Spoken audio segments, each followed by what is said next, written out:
Yo, it's the deal, family. Hope you all out there doing well. Don't forget to like the video, subscribe to the channel, and also hit the notification bell. That way you know when I upload new content here at the Easy Experience.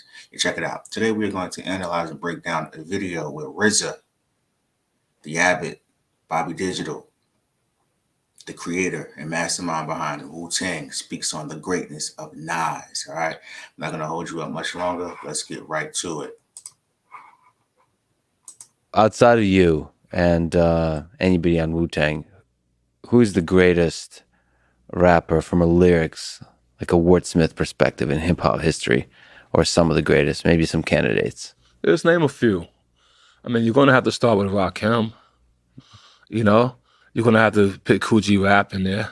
You know what I mean? So going back, Yeah, you're gonna have to pick up with those brothers first. You might have to, if you want to get technical, you might have to start with Grandmaster Caz. You know what I mean? Who you might not even heard of. nope. You know what I mean? But you may have sung his lyrics every time you sang Sugar Hill Rapper's Delight.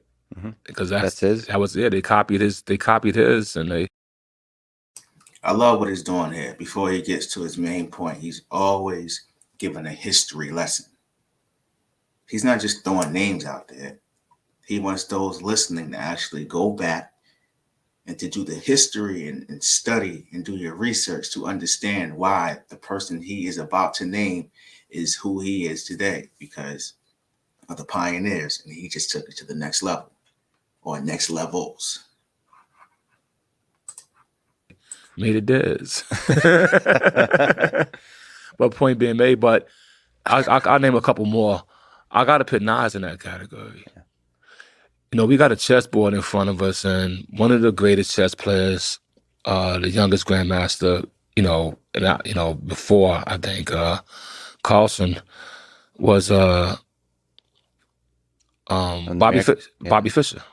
Right, so let's use Bobby Fischer as American, one of the greatest American chess players. And of course, Susan Polgar may have tied his record as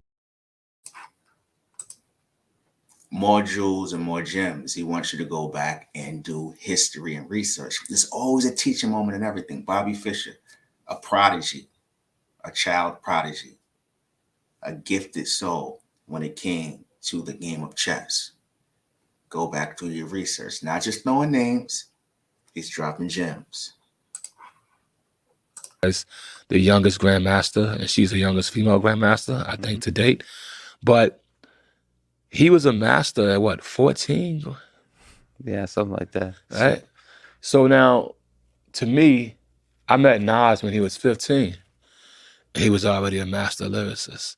It takes about 10 years to become a master lyricist. So by the time the world heard Wu-Tang, most of us had 10 years of rapping in us already.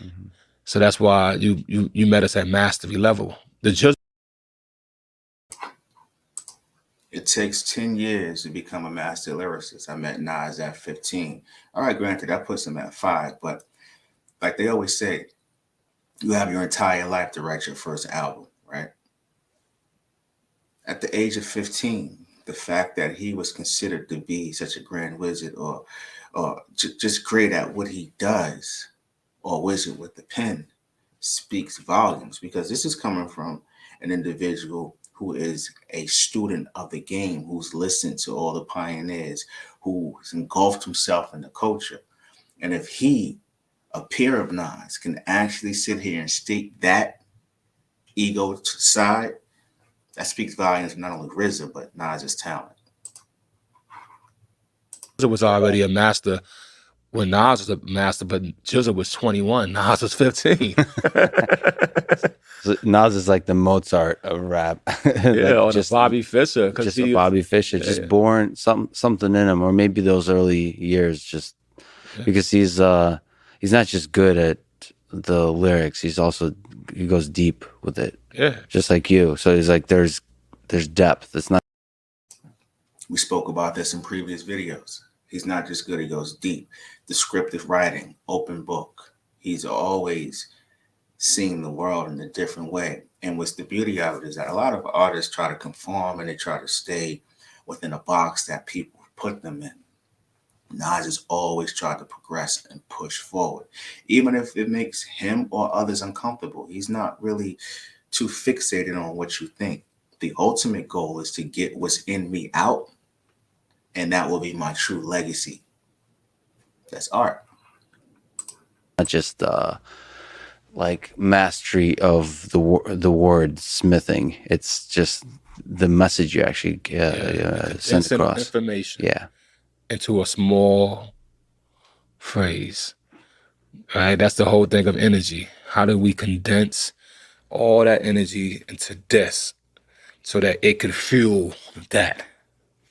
And he's definitely one of those artists, MCs that does that.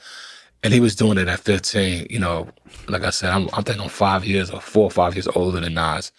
So I was always feeling, you know, my confidence of what I was doing, but I was like, this kid is only 15. I got to step up my game. Yeah. When he turned 19, then we got Illmatic. Yeah.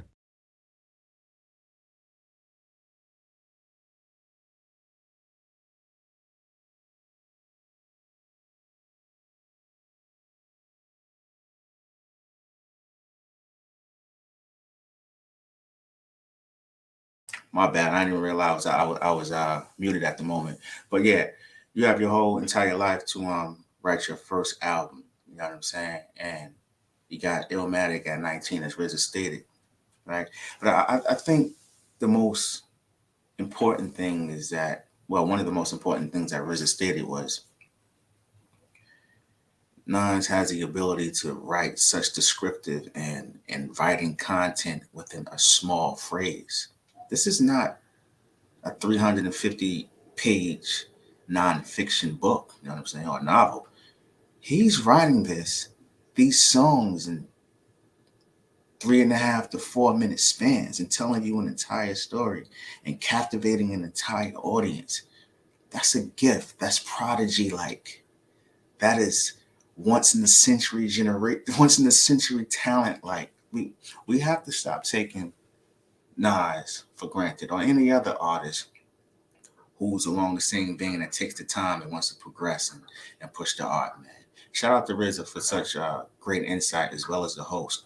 But also speaking about mastery and Nas being a Mozart of writing. Very terrific and great insight. I really appreciated that video and enjoyed it. So hope you like this video as well. Don't forget to like the video, subscribe to the channel, and hit the notification bell. That way you know when I upload new content here at the Ease Experience. Y'all all family out there, and I appreciate you all. Once again, don't forget, go get yours.